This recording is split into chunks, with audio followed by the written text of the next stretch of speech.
From the nation's capital, the Conservative Caucus presents Conservative Roundtable, an in-depth look at today's most important issues. Welcome to Conservative Roundtable. I'm Howard Phillips, chairman of the Conservative Caucus, which sponsors this program. We're pleased to have as our guest for this broadcast a young man with whom I've got a special affinity because of shared experiences. Christopher Bedford is the executive editor of The New Guard, a publication which I named back in 1961 when I was on the original board of Young Americans for Freedom. He is a 2008 graduate of American University in Washington, D.C., where he received his BA with a major in written journalism and a minor in world politics. He is also a reporter for HS Today, The Daily Caller, Voices, The American Observer, and the American University Eagle. And he's from my home state, Massachusetts. He grew up in Acton. And The New Guard's a very important publication. And in addition to being the editor of this, you're one of the national directors of YAF. Yes, and sir. How long have you been involved with The New Guard? I got involved as soon as I came down to D.C. again in November. I moved down and I wanted to get involved and meet more conservatives because I went to such a liberal school. We came down with the idea of starting a magazine. And we got in touch with Jordan Marks from Young Americans for Freedom. And this had not been functioning before then? It had stopped functioning as a national magazine in 1993. Really? When YAF decided to go focus on dialogue and liberty and some other publications that they were doing. But yeah, they stopped 1961 to 1993. So we restarted basically right in November as soon as I got here. And me and the deputy editor, John Stapleton, and Jordan Marks, the executive director of YAF and the publisher, put it together just in time for CPAC. We got it delivered to the floor of CPAC. Wonderful. And we did a few thousand copies then. We got it all out, and it was instant. People's eyes lit up. They were so glad to see the New Guard back. It was a great sign of the renaissance that's going on in YAF and the conservative youth movement and the whole movement right now. How much does it cost to publish a single edition of The New Guard? A little bit under $1, depending on... That's not bad. Nope. We don't pay anyone, except for the printers and occasionally designers. It's very hard to find conservative designers. Where do you get that money? We get the money from... Well, the first issue was funded entirely out of YAF's pocket, out of donations, and a lot of Jordan's own money and our time. The second one was funded by advertising and some donations. And the third edition, this one, we increased the print to 25,000 copies. We had it online. We doubled the size of it, and it was paid for entirely with advertisement. Isn't that great? What kinds of advertisers? We have a couple, like on the back, you'll see Reread the Constitution Day from Let Freedom Ring, and we have the 60-plus organization advertised in there. We have some advertisements we've had from FIRE, which is for freeing up campuses. We also had a lot of YAF alumni sent us thank yous, took out advertisements saying congratulations for another. What does a full-page ad cost? The back page, it was mostly Jordan, it was about $1,500, I believe. And how many people receive this? 25,000, you said? Well, we print 25,000 issues, and we're still putting together a subscriber base because we haven't had that yet. So what we do is we send it out. We have about 200 chapters nationally. Isn't that great? It's great. We've been exploding. Obama's been good for business. That is a big gain from the way it's been.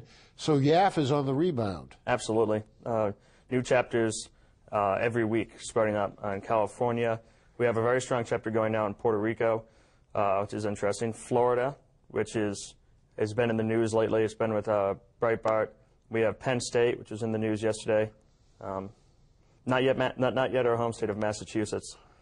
That'll be another one. I spent a lot of my youth organizing YAF chapters in New England. I was New England chairman of YAF and traveled all over the place getting those started. One of those I recruited is now a very successful businessman, Tom Phillips. No relation to me. He was a student at Dartmouth at the time, and he now runs Phillips Publishing, and I think they own Human Events and Regnery and so forth. And I appointed him to be the New Hampshire State Chairman of Young Americans for Freedom. And he's been very generous, not to any of my organizations, but to a number of conservative groups. Now, many people are confused by the fact that there's a group called Young America's Foundation. What is the connection between Young America's Foundation and Young Americans for Freedom? Well, right now the connection is that we're close allies and friends. It was originally founded, bought by Young Americans for Freedom to be an organization, a foundation, which would bring speakers to our campuses and work closely with our chapters. Ron Robinson took it. He's an alumni of YAF. After that, and of course, amicably, happily, it became his own foundation, which now still continues to focus on bringing speakers to campuses. So we still work very closely with them. And they did the great thing of buying the Reagan Ranch when that was almost, I mean, it was the government wouldn't protect it, which is fine. Let private investors protect they've it. done a great job with it. I've been out there as their guest, and it's a great remembrance of President Reagan. It's very well handled, very well done.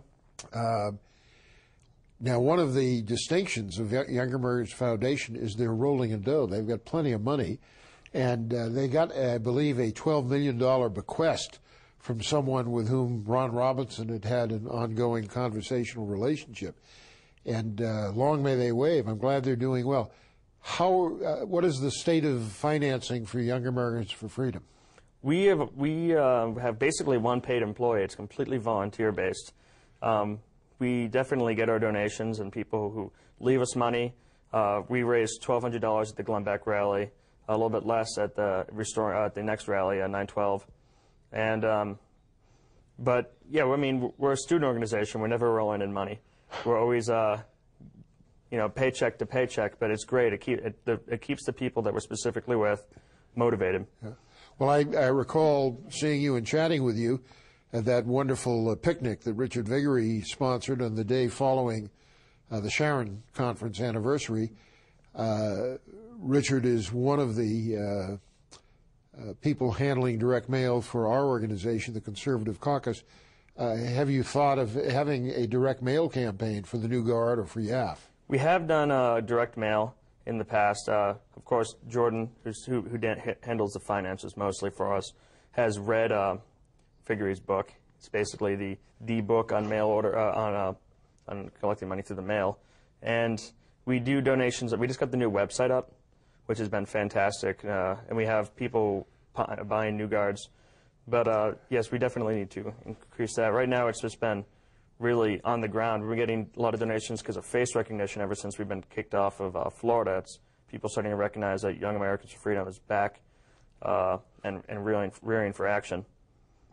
The success of the Leadership Institute run by our friend Morton Blackwell is testament to the fact that people want to invest in the future. They want to invest in programs that will advance young people in not just in the political arena, but in the culture as a whole. What are the main issues on which YAF focuses currently? Well, it depends on the chapter. For example, down in Florida, the main issue, and that's chaired by a Leadership Institute trained gentleman, Daniel Paul Diaz, and their main issue right now is just getting on campuses. Campus free speech. They're getting booted off campuses left and right because of their beliefs. We have a lawsuit which is going to be going forward in the next week against one of the schools that kicked us off, where they released a statement saying that they never saw any of our material, they never received an email from the club, and they never called us, but we have the records and the films. So we got them right there. At Penn State, where there was some of the ClimateGate stuff, Sam Settle, the chairman up there, has been leading calls for an honest inquiry into the ClimateGate, and also leading Joe Biden protests against him, which is in the news just today and yesterday. In California, just different issues out there. It's very devolved. We let the chapters really decide where they want to go, and the job of YAF National is to lend them as much support as we can, to give them copies of the New Guard, get them pins, and help them coordinate and stay on message. And the real binding thing that we have is the Sharon Statement. I was just going to say that. And that covers the waterfront of many things. What about issues that have arisen recently? The whole question of special rights for homosexuals. Is that something in which many local chapters become embroiled? That's become an issue for certain chapters in California. I haven't heard much from other states. What about abortion? Abortion is the same thing. It's been mostly a focus of California chapters as opposed to Pennsylvania or Florida, although those are definitely issues which are very important to some of the leaders. I don't think that they've been they haven't been as active on. So other than equal rights for conservatives on campus, what are some of the big issues on which local chapters focus? Well, we're governed by the Sharon Statement, so the main things that we're looking for, we want limited government. And one thing which differentiates us from other people in the liberty movement is we do favor a strong national defense, and we favor an aggressive role of the United States in the world, and responsibilities of the United States in the world, victory over rather than coexistence with the menaces to liberty, which is some things where we have comfortable disagreements with other liberty groups, and also we have some disagreements with other liberty groups based on the idea that our rights are God-given. Really? And that's one thing that differentiates us. But so the main things Obama disputes that. We're going to have to take a break here, and we'll be back after that. I want to talk some more about foreign policy. Please stay with us, and we'll be right back with the executive editor of this outstanding publication, The New Guard.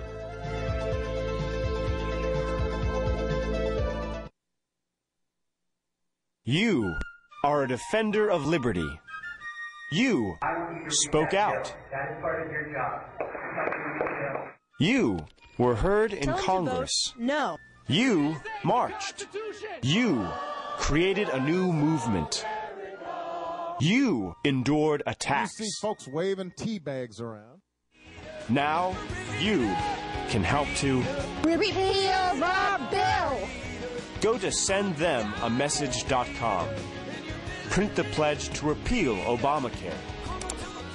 Send it to your representative, senators, and candidates to sign that they pledge to Repeal the bill! Repeal the bill! Repeal the bill. Repeal the bill. Repeal the bill. Repeal the bill. Repeal the bill. Repeal the bill. Repeal the bill! Now! go to sendthemamessage.com and help. Repeal the bill.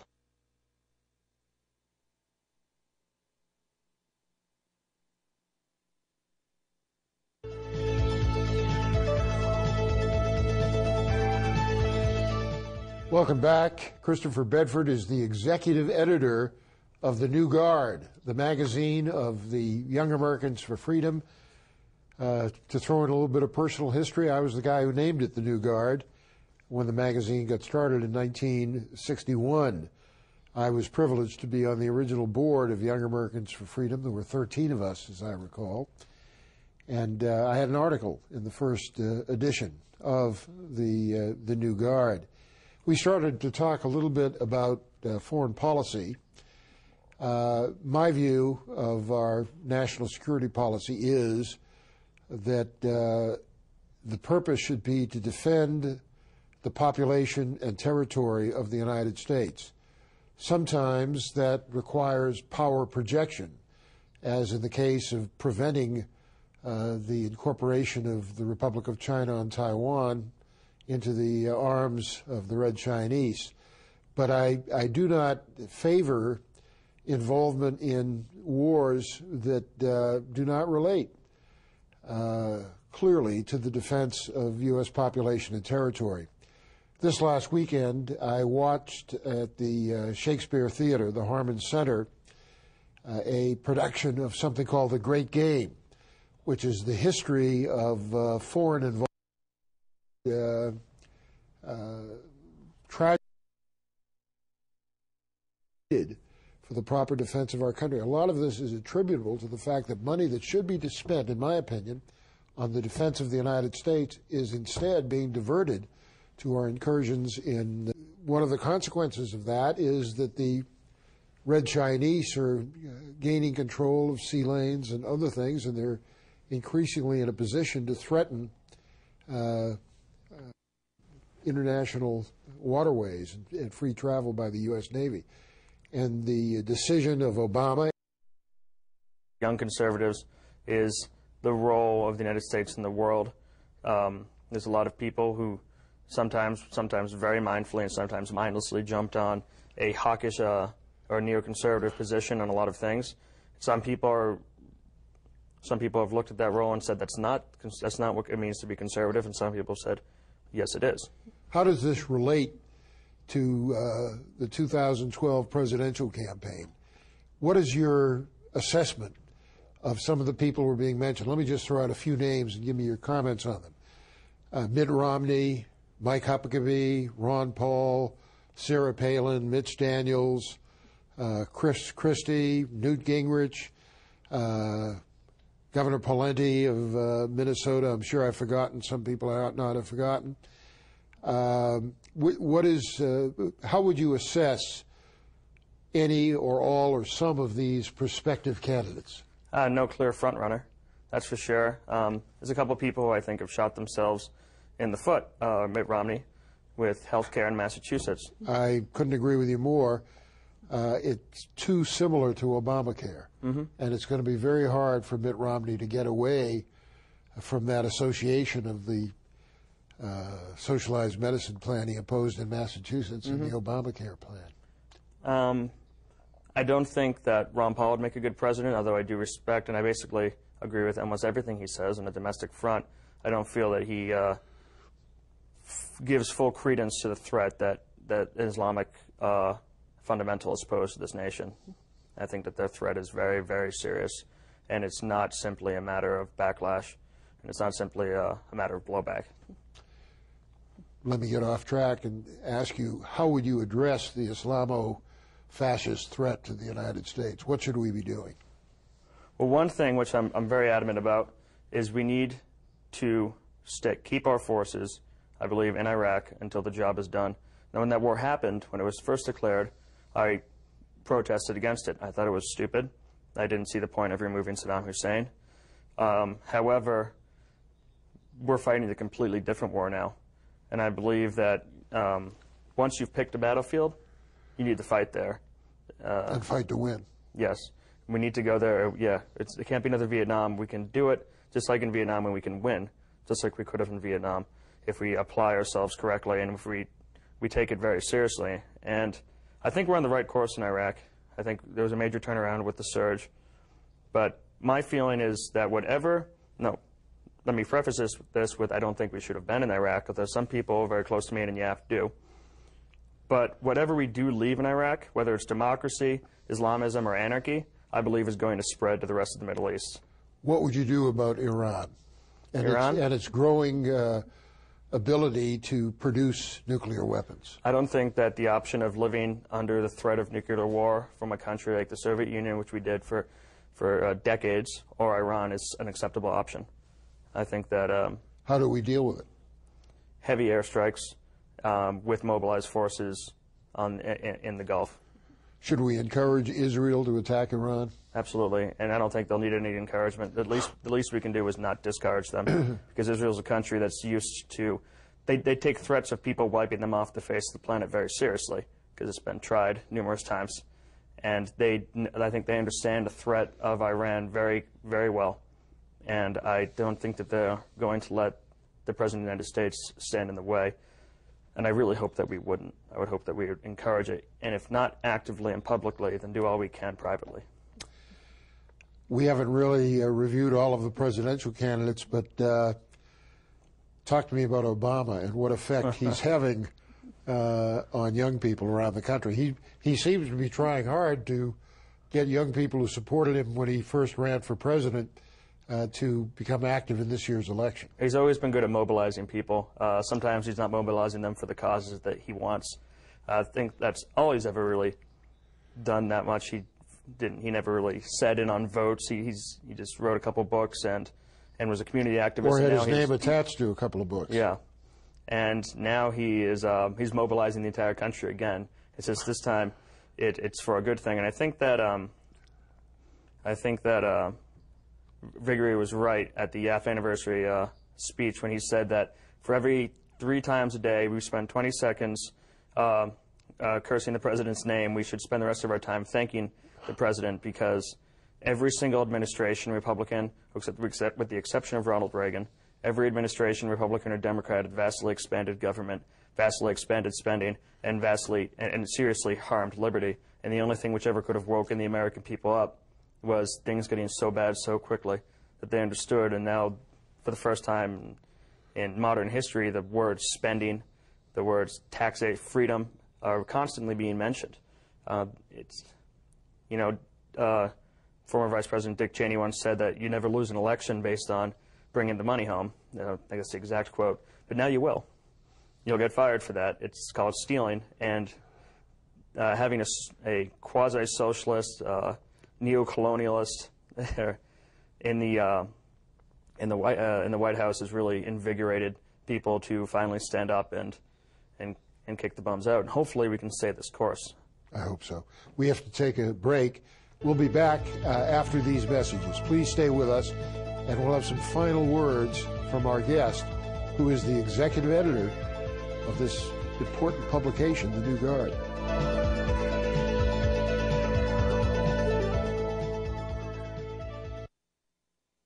Hey, listen.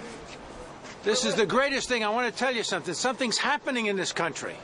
And I want to tell you, look around my friends here. My friends here in Washington, come over here. See all these great people? Yeah. These great folks are here because they want to take the country back to the direction of the Founding Fathers and stop all this nonsense that's going on and stop this, immersion into socialism, which is happening. We've got to stop it. And every day we're losing a little bit of our freedom. But the answer is that the individual citizens can make a difference. They can walk through these houses of Congress. They can look their congressman in the eye and say, hey, vote this bill down. Get rid of it. We got a lot of work to do. And the first thing we have to do is get rid of the garbage and the attacks on our freedoms. This is it. So anyway, that's what these guys are doing here today to do. Yes! And I say, all of you guys out there, with the sound of my voice and the visual that this great gentleman has created, get down here and do your responsible citizenship by going and seeing your representatives and telling them, what you want, because this is your house. It's not their house. Yeah. Get in there and tell them what to do, and let's begin cleaning this country up. A big mess has been created in only a year's time, in 9 months' time, really. A big mess we have to recover from. We got to start working. We got to throw some people out. So anyway, I love this country. I love you. Go do your job. Thank you for your help. Thank you.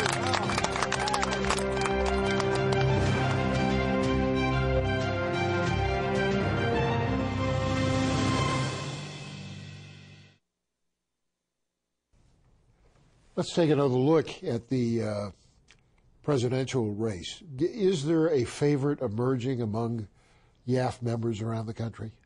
One name that I've heard time and time again has been Paul Ryan. Really? Even though he's a member of the House.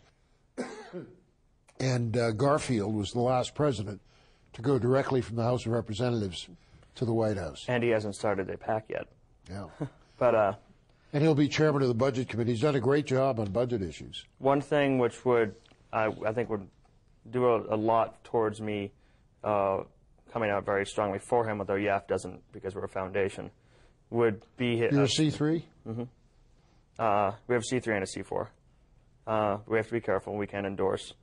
Paul Ryan's... he needs to be harder on entitlements.